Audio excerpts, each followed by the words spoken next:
Hi everyone and welcome back.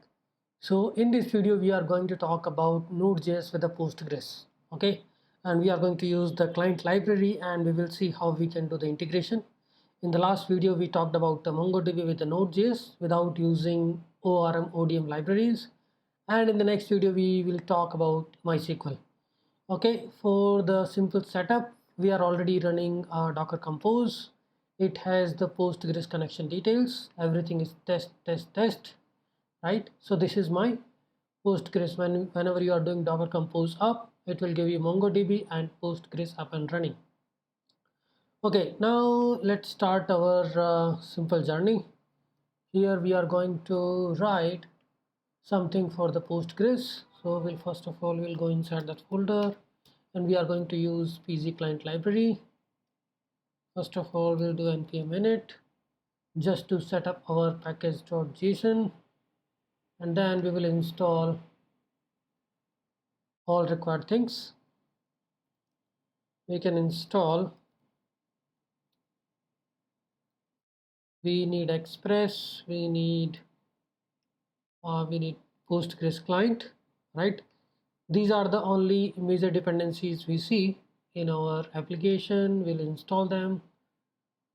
Once it is done, we can simply create index.js where we are going to import all the things.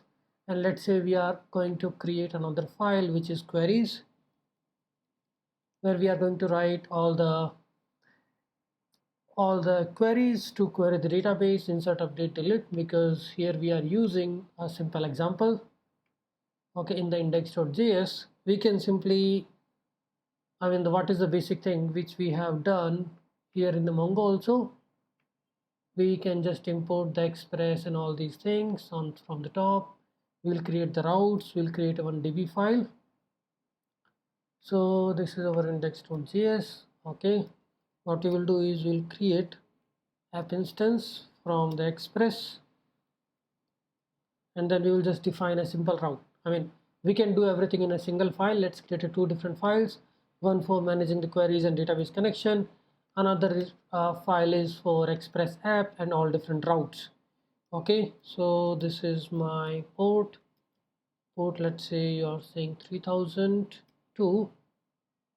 Okay, and you can register all the middlewares. app.use, we are using body parser, so we can say body parser dot json, and all the other middlewares app.use body parser url encode. Both we will register, and then we will just define the routes. URL encode inside the object what we pass is extended true. Okay, this is our simple middleware, and then we can say app.get.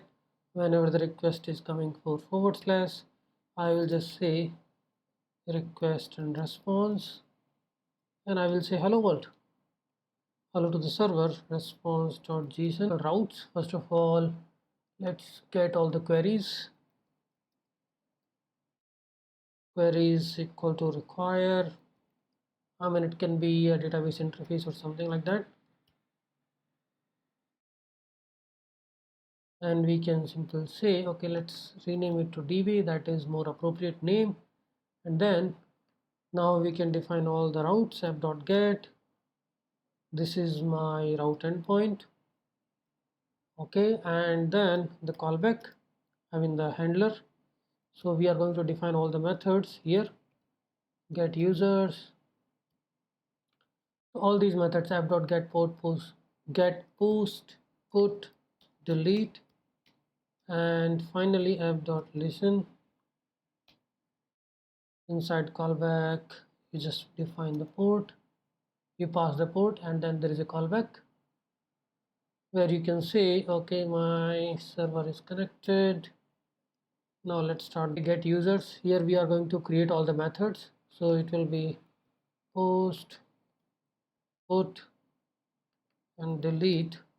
So inside put we are going to pass the id, so the root context will be users /id. This is I'm updating, this is I'm deleting. These are in the query param, sorry, in the path param. This is the post, this is get users. So we can also have one more user by ID, like return all the users is the first API. Give me a user for a particular ID. So here we can call it as a get user by ID. Get all, so it should be create user, it should be update user, and this should be delete user. Okay, we are good here. Now what we can do is we define all these methods inside our queries.js, which is managing all the connection. Now the important part is this, because this we already know how to write a simple express server, how to actually write the services, controllers and all. I mean, simple express generator gives you all these things, you don't even need to write. So now we are talking about Postgres client. How can we connect to the Postgres database? So what we are doing is we are using this require PZ library, right? And what we can do is we can create the instance of client by passing all the credential for your database, which are user is test. Okay, then we have all the other credentials like user, host, database, port. So I can copy all these things from my Docker Compose and I have pasted it here. Now I can do is client.connect. If there is any failure, it will return an error. Okay, and I can also simply do client.query, query that my database is connected or not, client.query, and I can say select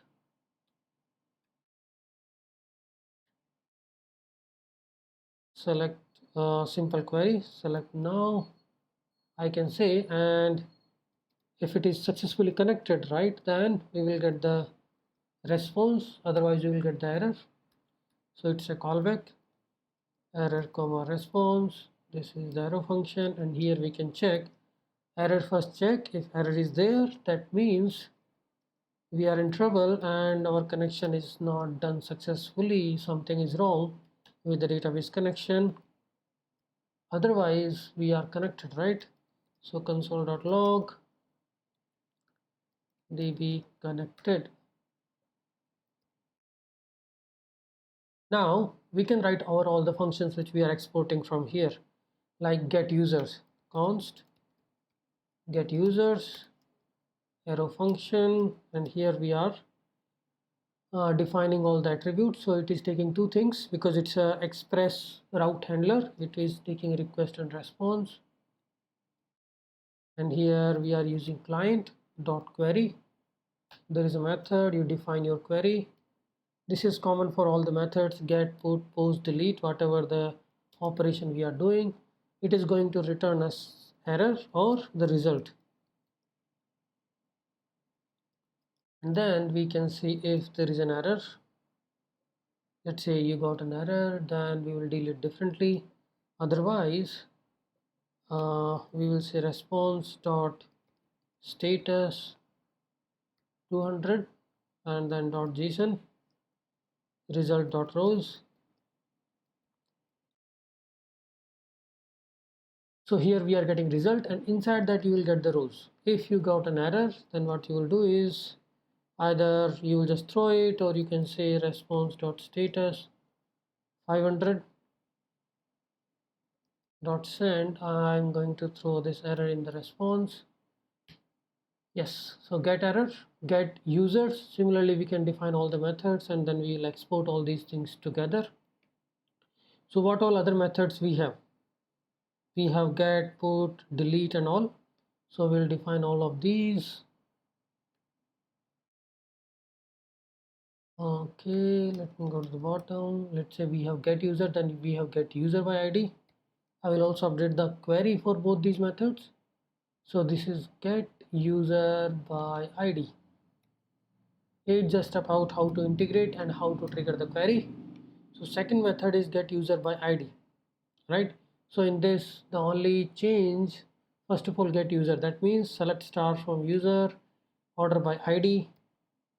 Simple query we can put here, And here the another query is, here we have to add a where clause, right? Because we are using we are not using ORM, we are just using these simple libraries, simple client library. So we have to write everything. Select star from user, we can write where clause where ID is dollar ID, and you can pass this.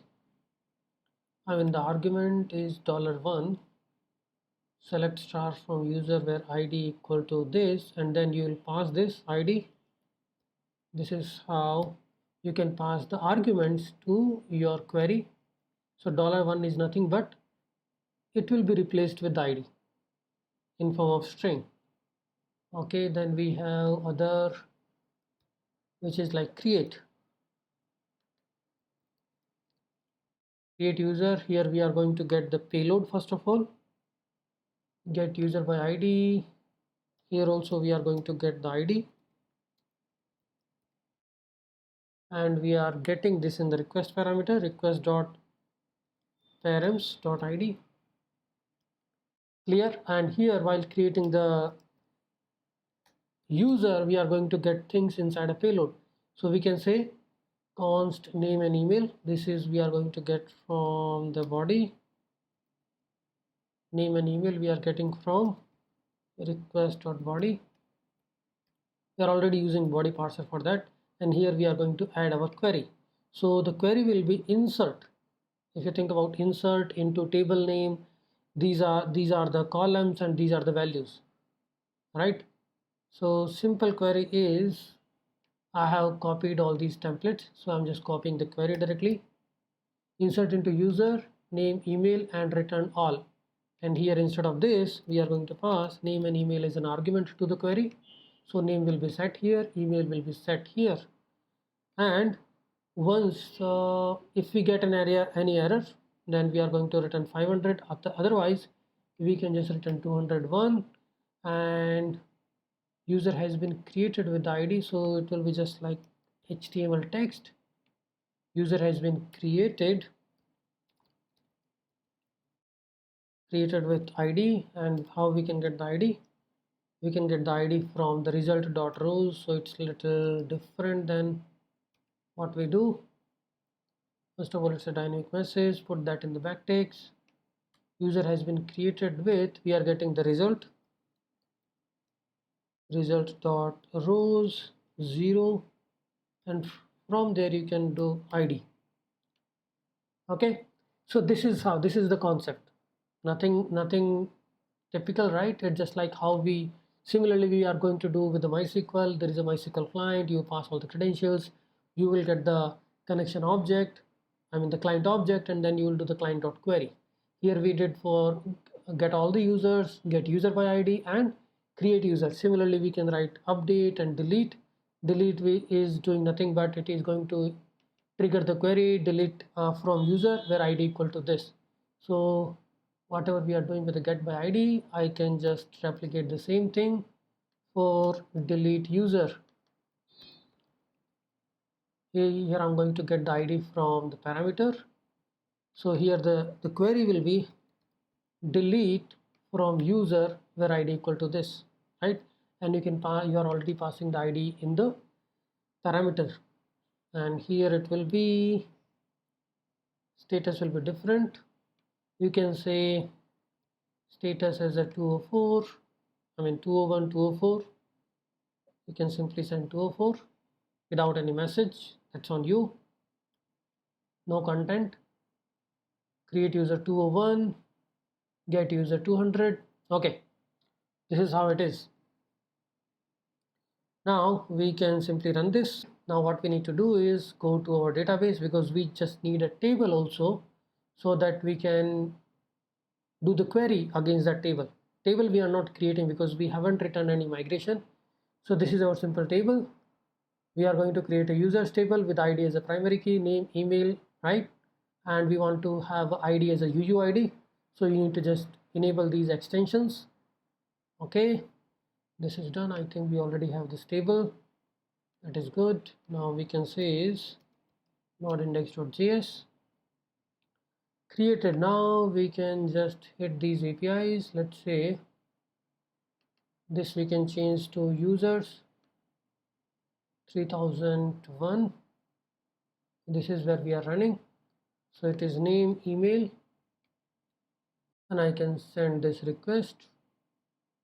Similarly, I can get all these, send request to get, it's 3001 and the URL is users. Just wanted to show that this is working. We get the data. That's good, right? So our APIs are running. You can test all the different APIs which we have written. So this is how you can do the integration with the Postgres just by using the Postgres client. Right, what we did, we just used Postgres as a module, got the client, initialize the connection, then doing just a query, create, update, insert. But we have to write our queries to do all these things. But when we have like complex application, 20 to 30 tables, then managing these row queries is a little difficult, and it's better that we should use some kind of ORM. I mean, there are pros and cons of everything. Here we are writing SQLs, vanilla SQLs, and these are already optimized, right? These are optimized at a database level. But when you use ORM, you are actually running an abstraction on top of your database. So there is a lot of custom queries are built by these ORMs and that are being executed. So always there is a performance hit when you use any kind of ORM. So if you have like small tables, small microservice, you can go with the simple queries. You can do join, anything you want. For migration and seeders, you can use the different kind of ORM, SQLize, type ORM. Those ORMs you can do to manage the incremental changes in your database. That is called migrations in different environments. Okay, that's it. We can also talk about MySQL, that is kind of similar, in the next video.